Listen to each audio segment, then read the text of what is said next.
Hey there, welcome to the Impatient Entrepreneur Podcast, a show where we hear from entrepreneurs and business owners who are chomping at the bit to make their mark on the world. I'm your host, Lauren Quidar-Cockrell. Now, let's hurry up and get to the good stuff. Welcome back, everyone. I am so delighted to get to welcome my longtime friends and clients to the show today. We are being joined by brother and sister leaders extraordinaire, Ben Rosenthal and Ashli Rosenthal Blumenfeld. They are the fourth generation of Rosenthals to lead Standard Meat Company, a 90-year-old business here in Fort Worth, Texas. Ashli and Ben, thank you so much for being here and welcome to the show. Happy to be here. Yeah. Thank you, Lauren. Super excited. Likewise. I expect some chuckles along the way, perhaps. But No doubt. I know it's going to be a great conversation. Y'all are so incredible at what you do and just the transformation, the legacy that you're honoring and the vision you're carrying forward for Standard Meat is really wonderful for me to get to be play a smart part in with y'all and then just get to watch y'all really impact your communities. And so it's truly a blessing. So thank you for being here and sharing the story with our listeners. Will you tell us, what is Standard Meat Company? What do y'all do? Ben, you want to start? Actually, you want to get us started? Me? Yeah, okay. Go ahead. I know. There we go. So Standard Meat, like you mentioned, has been around for 90 years. And Ben and I are the fourth generation to run our family business. Originally, we were steak portioners. We sold to local restaurants, hotels, institutions around the Fort Worth area. But today it's grown into something quite larger. We have 5 facilities. We still do our traditional aging and cutting of red meat or steaks for large restaurant chains. We've cut steaks for Outback Steakhouse, for example, for 30 years, right? And we're still their sole supplier. But today we're also doing a lot of cooking. We make ready-to-eat products for companies like Chipotle and Shake Shack and Arby's. And it's an incredible company. We make a lot of custom products. We have deep partnerships with our partners. And Ben and I get to do it together, which is probably the best part. I'm jealous. I wish I could work with my brother. Yeah, it's pretty fun. We're lucky. Well, I have just so many questions for y'all, but I have to ask the first official one. Ashli and Ben, are y'all impatient entrepreneurs? It's a good question. So it is a great question. And I will admit, Lauren, I used to really struggle with this idea. How can you be an entrepreneur in a 90-year-old company? That was how I sort of used to think about it. And the reality is, and I think Ashli and I have both gotten a lot more comfortable with this concept over the last few years, is that it's more about a mindset, right? And less about, did you really start a company or not? That's at least how I think about being an entrepreneur. So, for us, I know that Ashli and I come to work every day. We're curious. We're creative. One of our core values is scrappiness. And I think it's such a perfect word for Standard Meat Company and how not only Ashli and I think, but how the whole team thinks. And so, it's for me, that mindset is pervasive every day on how we do things. And even more so, I think, when I think about an entrepreneur, I think about what's at risk, what's at stake every day. And I think, so like how much, do you really take ownership in it? Is that the mindset that you bring to the office every day or to what you do every day? And I think for sure, Ashli and I bring that. I mean, this is our everything. And we sort of live in this business where we work with family. And so we can't separate our lives from what we do professionally. And that, I mean that as like a really good thing for us. I mean, obviously at times, yes, we need breaks. But I think for me, it goes back to, that's the spirit of an entrepreneur, is that you're just sort of always thinking about it, and you're thinking about it in a way where it's fun. And so, yes, we're definitely entrepreneurs. And I will say, as far as are we impatient or not? Another funny one for me, because, I think the last thing that a lot of people would describe me as is impatient. My wife for sure would not describe me as that, since I waited years to propose to her, which I still am taking some heat for. So I am certainly thoughtful. I'm not impulsive. That's just not who I am. I like to sort of sit, think, and plan. But Again, it's once I see the opportunity, once I see the momentum, I'm all in. And so, I think that yes, there's a lot of impatience there, but it's a healthy impatience. It's a healthy sort of urgency, without being reckless. Because if I would say, I would take it personally if someone said I was reckless. But we definitely take risks, and I will say, when we push go on something, it's like, all right, let's go. How do we get there? How do we get there faster? So there's definitely an impatience once we start down a path. How about you, Ashli? How are you feeling? Well, I think Ben described the entrepreneur side of it perfectly, right? Like we have this incredible foundational business, but the business can't remain as it's been forever, or it will not survive 90 years, right? And so what do the next 90 years look like? That takes a lot of innovation and creativity. And I think that's where Ben and I really get to sort of flex the entrepreneurial muscle, if you will, right? Because we have to continue to reinvent ourselves every day. We like to say, grow or die, right? Like you just can't remain the same. I mean, in just the 7 years that Ben and I have been in our roles as co-presidents, the whole world has changed, right? Like COVID totally blew up everything. And so there is a real sense of entrepreneurship here in how we do everything, right? Impatience, I think Ben is way better at, like he said, not being reckless than me, right? I am a very impatient person by nature. I have always been. I like to move really, really fast. I get really excited about things.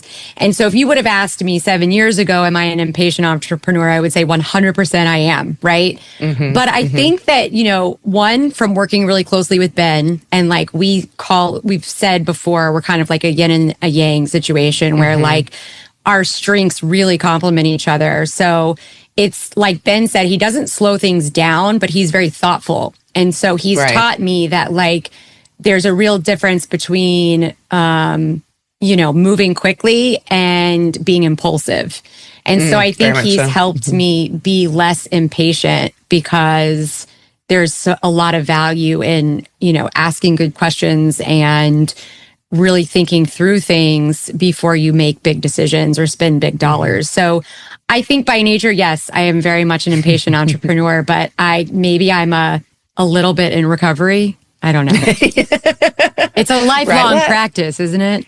Yeah, preach. Yes, I've always been a little impatient myself. Yes. But it's fun to be excited about what you're doing too, and to be eager about what's next. And That's right. I think as we grow and mature in our roles and in our businesses, you're surrounding yourself with really wonderful people who are very talented at what they do. And you have, I think y'all run on EOS, like, there are systems and processes that you put in place to kind of modulate that impatience. Cause at some point you're like, I can only do so much in a day. 100%. or a year or a lifetime. And that's been another really big learning, Lauren, right? Of like, you can't say yes to everything. Right? Sometimes it's better to say no, because you can't be everything to everyone at all times. Right. So yes, having a management system like EOS has been very helpful to help focus us at times when the impatience gets in the way. Yeah. Is there anything in particular that you're impatient about right now? Whether it's this quarter or beyond? That we're impatient about right now? Yeah. Yeah. Quite a bit, actually. Yeah, of course. There's always many things that we're impatient about. One big thing is we just opened, or we're literally opening our fifth production facility. And when Ashli and I took over 7 years ago, we had 2 facilities. So we've been sort of like impatiently growing. This though is our biggest facility, and we've essentially built it from scratch. It's actually a remodel, but we tore down about a third of a building and then redid the rest of it. And it's 180,000 square feet, so it's big. There's a lot happening inside of it, and we're sort of we're learning what it feels like to do a startup facility, which is almost like a startup business, right? And so it does kind of bring out all of that impatience of like, okay, we know we have customers lined up. We know we're ready to go. And we know what this facility ultimately can do. And we want to be there right now, but you have to hurry up and wait a little bit. You have to make sure that you get it right. We're having to test products for customers to roll them out effectively. We're building obviously a new team within that facility. So it's we're impatient about that one, Lauren, in lots of ways, but of course, amazingly excited about it too. I mean, it's right. It's giving us a whole new level of freedom that we haven't had in a long time. We've got a lot of open space. So our team is really, really creative, is actually able to go and talk to customers and say, hey, what do you need? And we have space to execute on it. And so, I'm a little bit impatient about that in a good way, where I'm impatient to see what we are going to uncover and where this thing's gonna go. Cause I think Ash and I both have a vision of what the facility can be and what's going to look like. And I'm excited to watch that vision come to life. It's starting to, but it's not there yet. Takes a little bit of time. Yeah. It's on its way. Not to mention the construction process was slower for sure than we would have liked, but that's another story. Well, no, I mean, that is so it, Ben. The construction project is where all the impatience comes from, right? Because I won't say we're control freaks, but maybe we are a little bit. And desirous of control. Very little control over a construction project. And it can be very, very frustrating and very difficult. And then we already know this because we have built other facilities in the past and we have started businesses that, you're going to open your doors and nothing's going to work the way it's supposed to on day one. And you always think it's going to, or you're really optimistic and you're super hopeful, but it never is going to. And that's not necessarily because of poor planning. Sometimes it's just, that's not exactly what we wanted it to be. Or, that packaging turned out to not be the perfect packaging for our customers' back of house kitchen. So, you've got to be like super flexible and like willing to slow down a little bit, which will later help you go fast. But that brings out a lot of our impatience for sure. Cause it's just such a back and forth of move fast, move slow, move fast, move slow, Ready to get it going so you can start the iteration process. 100%. So I love asking this question of everyone, but I'm excited to ask y'all because I know how dedicated each of you are to continuing to learn in your personal and professional lives. So how do y'all fuel yourselves to be the leaders that you feel like you need to be for this family business? Books, podcasts, events. I mean, I know you do it all. So tell us what's really important to you, and if there's been anything in particular that's been like really pivotal to your mindset as the leader you are today. I'll start, Ben, if that makes sense. I think that, to your point, Lauren, podcasts, books, all the things, right? I can give you a long list of my favorites. But one of the things that I think has been the most helpful for growth for me has been, it's twofold, I should say. One is, getting out there and going to conferences that are interesting, where you have an opportunity to meet other people doing big jobs, CEO roles, president roles, but not necessarily in our industry. I think I learned so much from the people that I meet at these, and it's been a variety of different conferences. I think the first time it really hit us, like how much was out there that we could suck in, was the first time we went to the CEO summit that's put on by Conscious Capitalism, right? And we went to that because we have a mentor here in the Dallas-Fort Worth area, a guy named Rand Stagen, who's based in the Dallas area. And we went through his leadership program. And then he became just, one of those great mentors that said, hey, you guys should try this, right? So I'd say for me personally, like my relationship with different mentors, or as one of my coaches calls it, like my mentor mosaic that I've now created, is one of my number one avenues for growth, is just having deep dives with the mentors and the coaches. But then the conferences that they've sort of led us towards are one of the places where I get such a refill of my energy sources, because I'm learning new things from different perspectives. I'm meeting new people that are from all kinds of different industries that are up against the same challenges as us, but have very different approaches.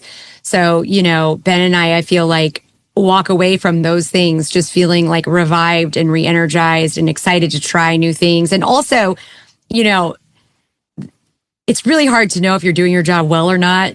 I mean, sure, you've got your financial scoreboard of sorts, but like beyond that, like being self-grown leaders like we are, you're wondering if you have any freaking idea of what you're doing at all. And it's like so comforting when you meet these other leaders that are like, oh no, we're making it up as we go too. Right? Like we're all just two toddlers in a trench coat. We're all just doing our best, right? So I'd say that mentors and coaches and then of course conferences have been really, really great for me. Great. What would you say, Ben? Yeah. Yeah. I mean, Ashli, I echo a lot of that. And I will say this, on the coaching side in particular, you've really led me in that direction. Admittedly, I'm a little bit of the stubborn. I love to learn. So nothing there, but like, do I really need to talk to somebody, or talk to people, to learn, or can I just go soak it all in through, business school, reading Harvard Business Reviews, things like that, reading a bunch of nonfiction business books. And what I've found is, I am blown away by the impact that coaches are having on me, like as we speak. I've got, there's one coach right now in particular that I have, or two really, and both of them are very different. And they're both, though, just pushing me in ways that I didn't realize I needed to be pushed. And so I'm just so amazingly appreciative of that and how it's helped me grow as a leader. So that's a huge one. And agree with Ashli. They're also, that's led to other things where I think just other connections and conferences where we meet people and just not being afraid when we go to those conferences, to just ask the dumb question and share our stories, share our struggles, be super vulnerable. It's amazing what I've found in terms of both helping me to your point, Ashli, from a confidence standpoint, and also to help just me recognize look at something a whole new way that I wouldn't have thought to look at it. So I echo those statements, Ashli. The other major one that you didn't mention, but that's become more and more important for me is health and just like for me in terms of recharging. I just have gotten more and more into making sure that one of the non-negotiables in my life is going outside, starting my touching day, some grass. right? Yeah, touching grass, taking your shoes off every once in a while, and actually getting some sunlight. And I think I used to sort of have this mindset. I started my career in New York, and it was like the more hours you spend inside, and the more hours you spend staring at your computer, the more productive you are. And what I'm realizing is that's actually it's the total opposite of that. I mean, where now I can go outside with no headphones on and go think for an hour, and that hour is as productive as 3 hours sitting in front of a screen. 100%. So I'm like, and I'm going to just continue to find that's sort of my new hobby. And I want to continue to challenge myself there. It's been huge.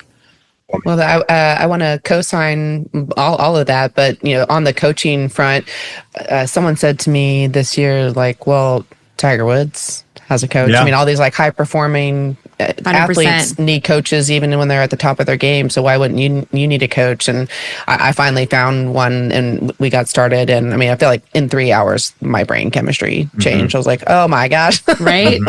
We were on a call earlier today where someone actually called us business athletes.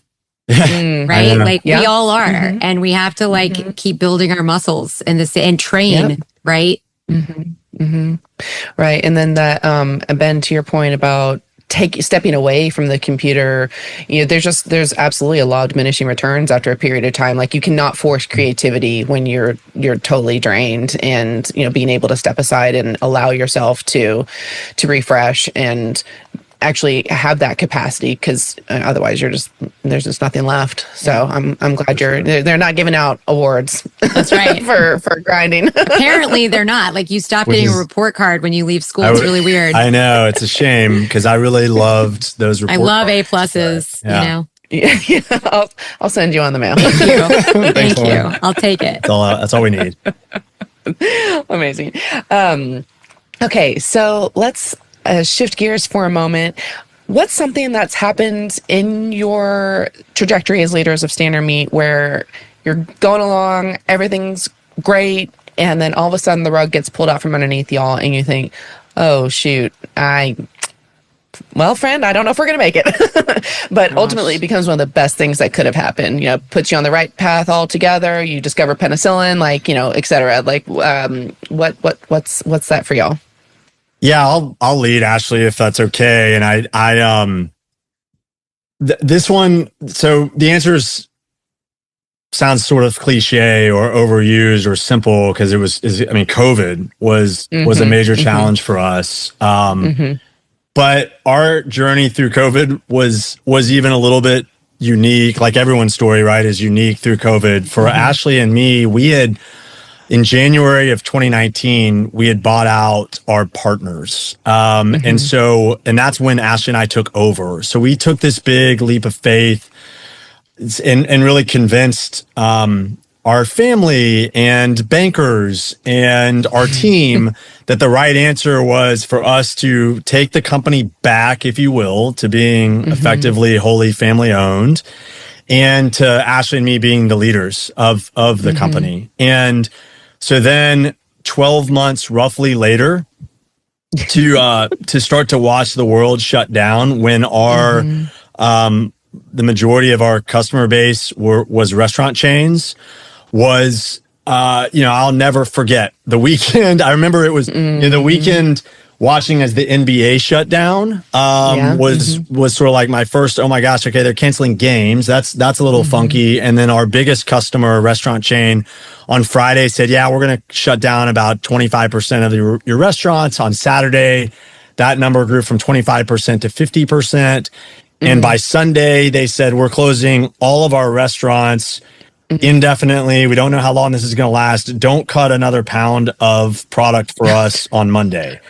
So that was, that was a shock to the system. What have we done? What have we done? I mean, I remember that, right? Yeah. I remember talking to my wife and being like, hey, it was also spring break, by the way. And, right. And I had a 4-month-old. And so my third of three boys. And I remember looking at Madeline and saying, we may have really made a mistake. We'll see where this thing goes, but just be prepared. This is about to get really crazy for me. And then, but then of course there's so much beauty from there. What it did for us, what it allowed for Ashli and me was, for one, it gave us a chance to really step up.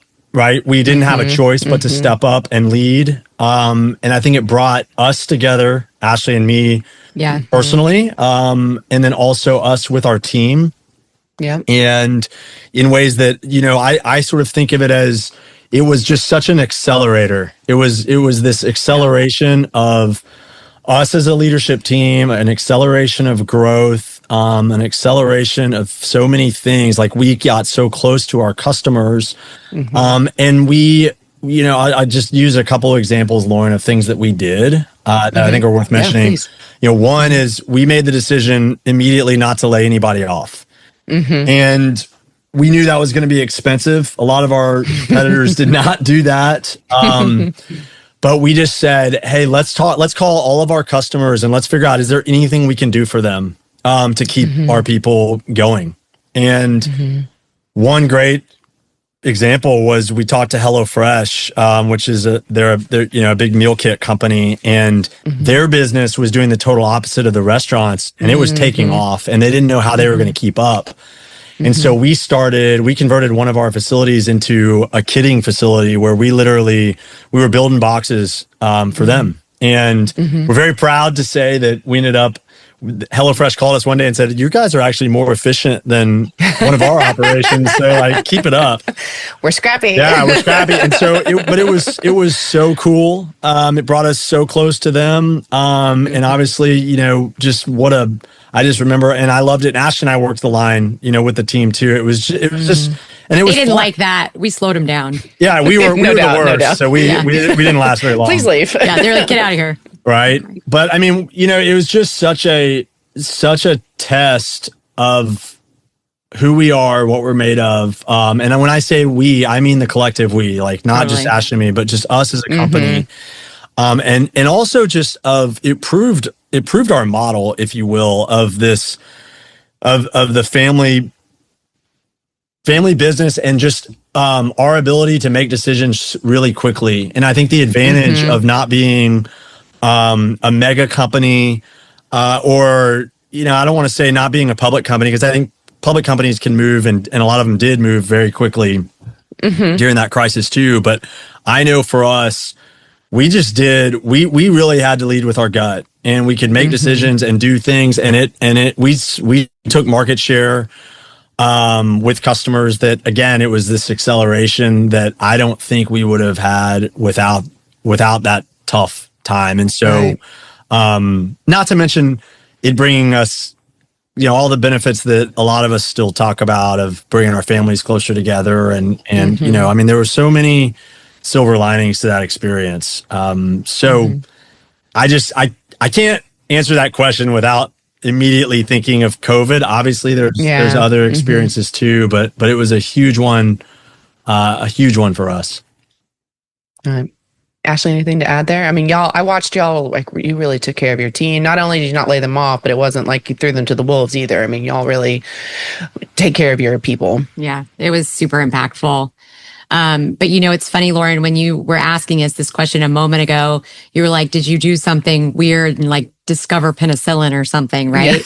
Yeah. So I'll try to tell this story quickly so we won't get too stuck on this topic, but Ben and I were in a really fun entrepreneurial, innovative project where, for a particular customer, we were trying to like reinvent a pre-cooked chicken piece. And we had found this really cool equipment in Germany that's like a cast iron searing equipment. And our idea was, let's use that and then chill the product down, put it into a bag and cook it sous vide. Because we had been really so interested in the sous vide world at scale. And so we thought we had it done. And we took the customer with us, and we flew to Germany. And in this little warehouse where it was freezing cold, we were like, there was no heater, but the equipment was set up so we could test it. And it comes out of this sear equipment, like so beautifully, like off this cast iron pan. We're like, oh my God, this is gorgeous. We actually chill it outside because it was freezing. It's cold. And then put it through sous vide. And like that, you have to be patient, and you have to sit and wait for it to come out. And our chef went and opened the bag, and I remember him like looking at me with his eyes, and Ben and I were like, oh God, what? And he's like, the product turned out shitty. And we were like, oh God, no, what do we do? And the equipment sales guy was so awesome. It was a family owned company also. And he goes, oh, who cares if it didn't do well through sous vide? We make this great oven. And he pulls this oven up, and we start over, and we sear the product and put it through this oven. And it was so beautiful and perfect. And it now exists as a boutique line in one of our facilities. But it was like, we really thought that we were failed. We were done, and we were all the way in Germany, and the customer was going to be so pissed. And it actually turned out to really be super cool. And we're in sous vide, but it's just a separate business. So. Do y'all validate parking? Yikes. Well, good. I'm glad it turned around. I can just imagine just being like, I hope the floor opens up to swallow me here. Yeah. So I'm overseas. Not sure we invented penicillin or anything, Lauren, but we make a really good pre-cooked chicken piece. Hey, that's right. That's pretty darn close. Listen, if you ask me, yep. If you've ever had some rubbery chicken from the airport. Let me tell you, we've had a lot of it. No doubt. Thank you for your service. Yes, exactly. Thank you. So when y'all were growing up, were either of you entrepreneur? Did you feel like you were entrepreneurs when you were kids? Did you have lemonade stands or anything like that?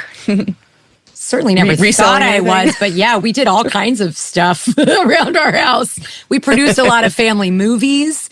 I made Ben dress up as a girl a lot to be in talk show movies. True. Benjamina Raphael was his stage name. That is true. That is true. We started some bands. Ben, we did a lot of good entrepreneurial shit. We sold pencils, if you remember. Oh, we sold pencils. Okay. Yeah. So Always hustling. Pretty creative. We did. No, creative.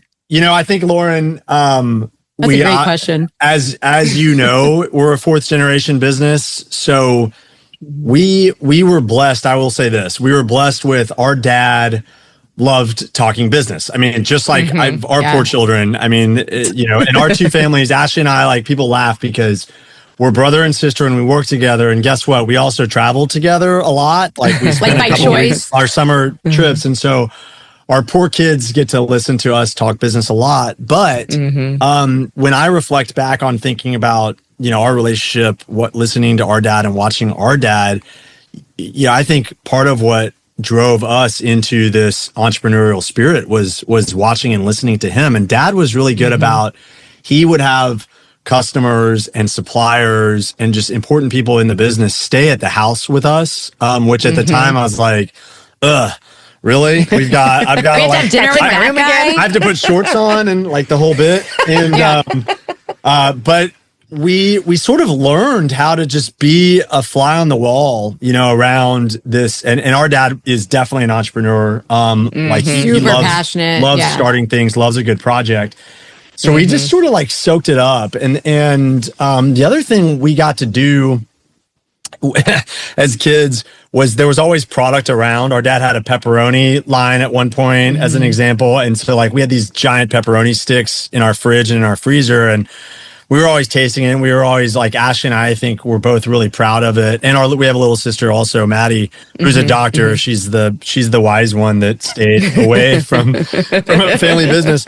But we would like have our friends taste test. What do you think of this product? And we would dad would late have night soups. steak snacks, late night steaks. We'd have late night. Dad used to make the queso for Chili's, and which is still one of my favorite products. And so we would heat that up. And so I just think Ashli and I admittedly, no, we were not out there like starting a business directly, but we were exposed.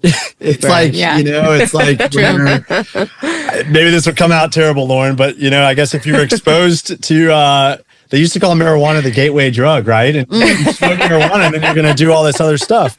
So we were exposed to entrepreneurship by our dad. And I think it was the gateway into us growing up and wanting to do it ourselves and do more. And I think that's where, very honestly, we did not expect, for sure, if you came to Ashli and me 15 years ago and you said, hey, in 15 years, you two are going to be running Standard Meat Company. You're going to be fourth gen of the business. And you're going to love it. And it's going to scratch that entrepreneurial itch that y'all have. We would have said, no, that's not true. and yet here we are. So anyways, long story short, that's, I think we were exposed. Well, Maddie got inoculated. Y'all caught the disease. That's right. Maybe that's a better way of saying it. Not the drug analogy. It's okay. So when you were Benjamina Raphael, was there a personality trait? I'm never going to get over that. It was so good, Lauren. It was so good. I need to roll the footage, please. Yeah. When y'all were kids, was there a personality trait of y'all's that you were directly told, like, y'all, this is a weakness, you need to work on it, or just you internalize this personality trait of yours was a weakness and it was something that you carried with you, but today you realize it's actually your superpower as leaders? Oh yeah, big time for me.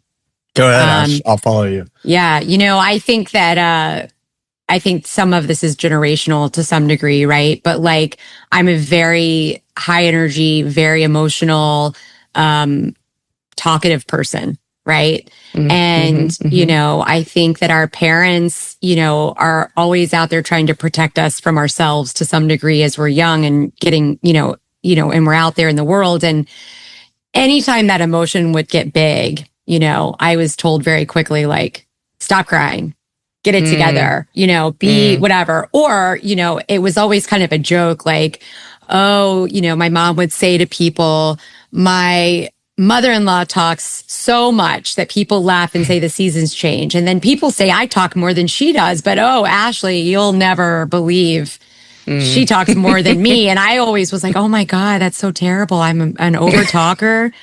And so on both those fronts, I think for 40 years, I was always worried about my emotion and talking too much and being too much in the room and all this.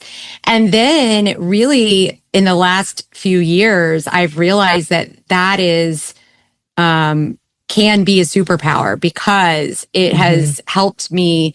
I love connecting with people. Like I love authentically getting to know someone and just feeling the connection. And I think that because I'm willing to let the emotion show and I'm willing to tell the stories, that people open up really quickly to me and feel very connected to me quickly. And that has been a huge advantage in the work world and in my personal life. So, it's learning to be okay with who you are and not be so afraid to just let it all out and just, of course, you got to be thoughtful. You can't say everything, which I'm still working on. But it's definitely I'm a lot more like proud of that, where I used to be super embarrassed by it.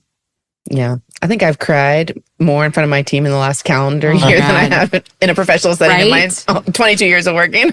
I feel you, girl. I echo that, Lauren. I was never Madeline. I keep talking about my wife, which is a good thing. But she's like, you didn't cry for 10 years. And then she came and watched me as I gave a presentation to a group of people and I started crying and she was like, what was that? And so, yeah, I cry a lot more with my leadership team, I think, than I do with my boys and at home. Although I'm much more vulnerable. I've gotten better about that.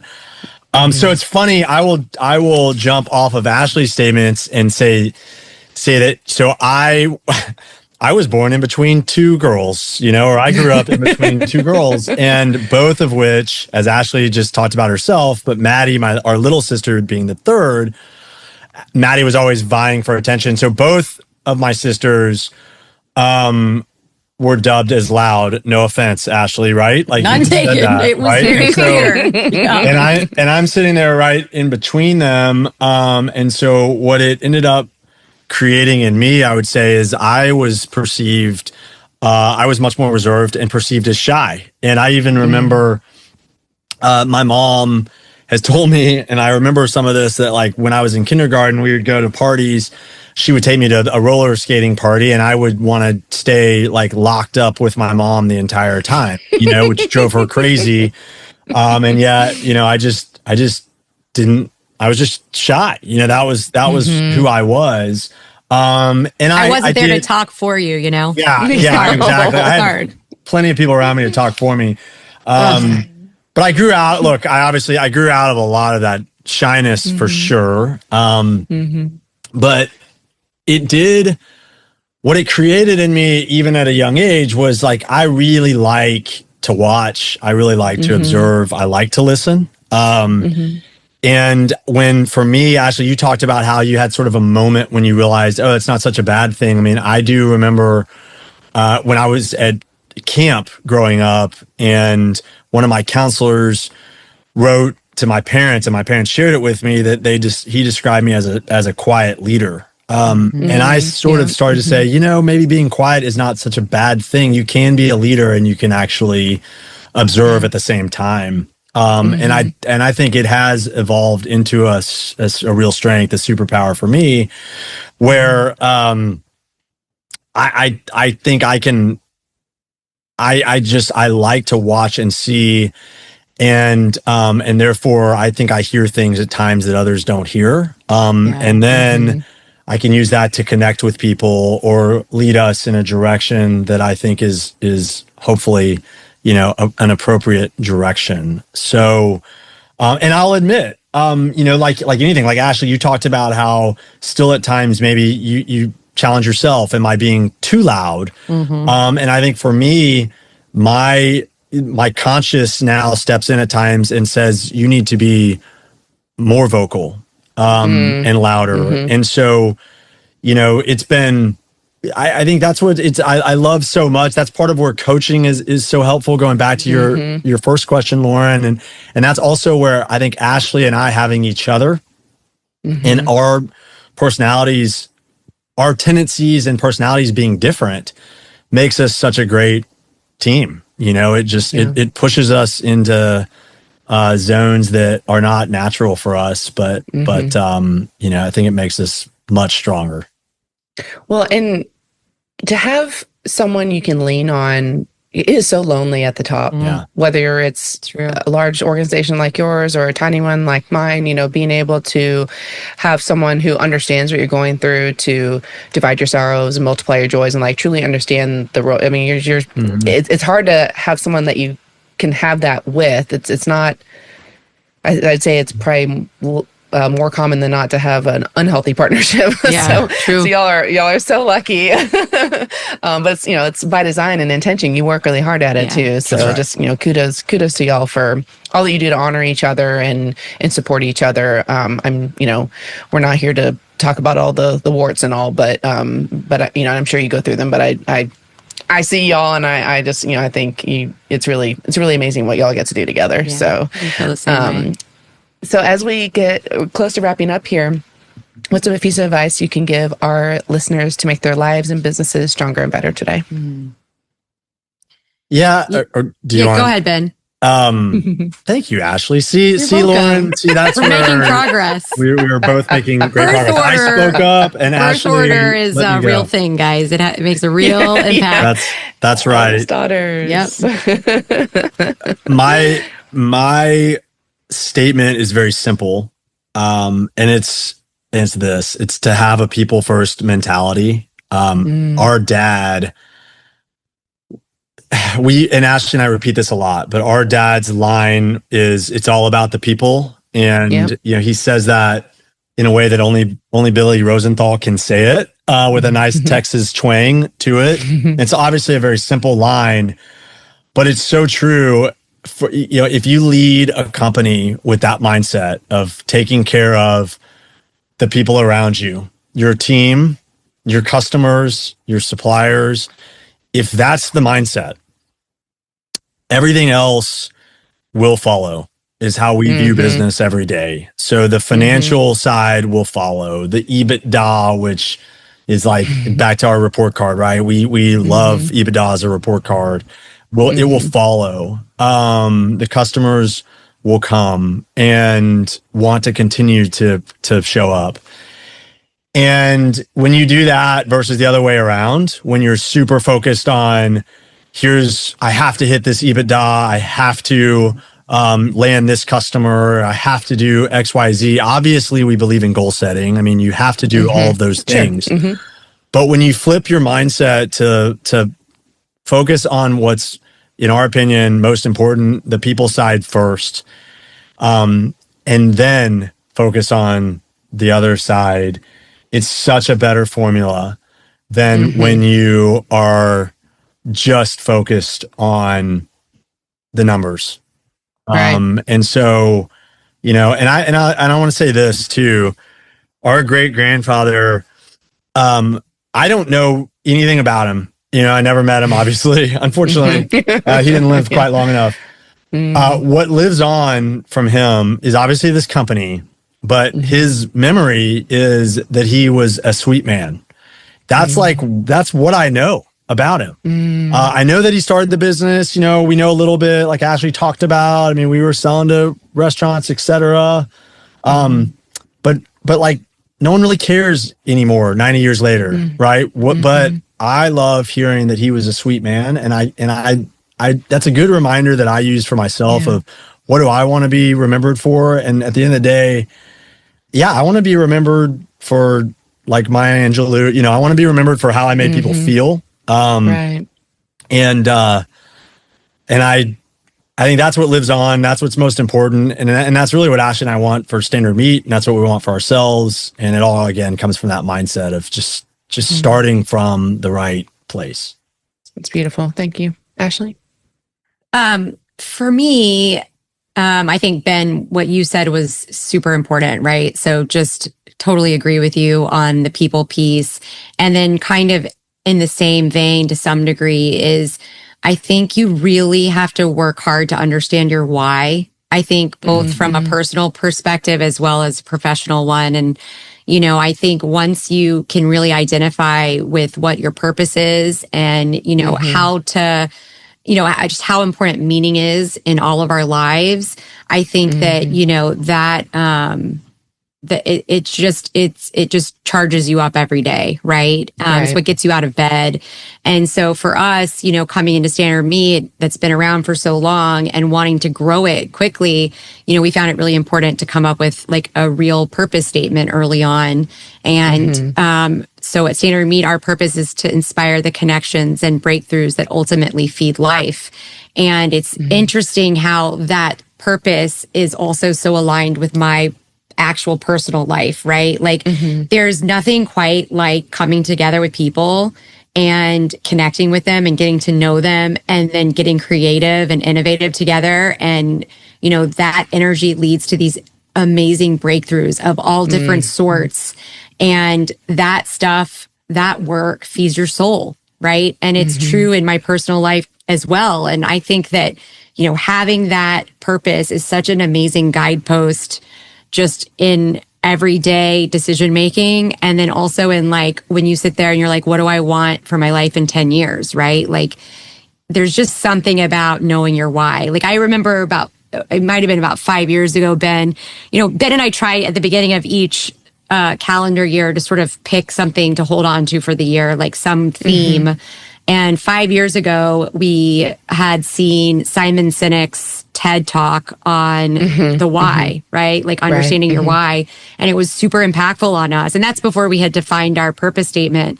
And it's just always stuck with me because I think if I've learned anything about myself, that I need meaning to enjoy life and I need to feel purpose, right? It's so much less about the financials and the scorecard, and the meaning is just so rich. And I think a lot of the meaning comes from the people, right? So I think Ben and I's advice probably goes hand in hand. Well, I'm right there with y'all. It's people like y'all that make me get up in the morning to get to work with y'all. So I'm just very grateful for you. It's all about people for me, for sure. Thank you. And Lauren, I have to say, I have to give you a call out because you said something at the beginning. You said that, you're so happy to be just such a tiny part of who we are at Standard Meat. And we need to give you a lot of credit for what you've been able to do for us and how you've helped us come out of our own sort of shell, right? Like the way you've helped guide us to put our name out there and be comfortable and confident telling people more about Standard Meat and who we are and what we do. I think you've been a huge part of our growth. So I just want to thank you for that. And just the different moments where you've taught Ben and I so much and given us a whole different world to pay attention to. So I just want to say thank you. And that I felt very honored that you want us to be on your podcast. Well, I'll try not to bawl my eyes out. Thank you very much. I would like to give each of you an A+. Thank you for your time here. I love getting a good grade. I love it. I'm so proud of y'all today, yesterday, tomorrow. Thank you for everything that you do for Standard Meat, for Fort Worth, for people around the world. So thank you for being y'all. And so, yeah, where can people find y'all? Well, that's a great question. I mean, we have a good LinkedIn page that Lauren helps us with and a great website. So that's probably the best way to find us directly. But we'll put some links in the show notes, awesome. standardmeat.com, and then y'all have some LinkedIn profiles. Awesome. There you go. All right, thank y'all so much. Thank you, Lauren. Thank you, Lauren. Thanks for listening to The Impatient Entrepreneur. Love the podcast? Be sure to share it with a friend or colleague or give us a 5-star review on Apple. You can also chat with us on Instagram or Facebook at The Impatient Entrepreneur Pod. Want to star on a future episode? Head over to theimpatiententrepreneur.com to inquire. Thank you to the team at Quidar & Co. for believing in me and bringing this podcast to life. And thank you to Carson Childers for mixing and editing this episode. Can't wait to see you next time.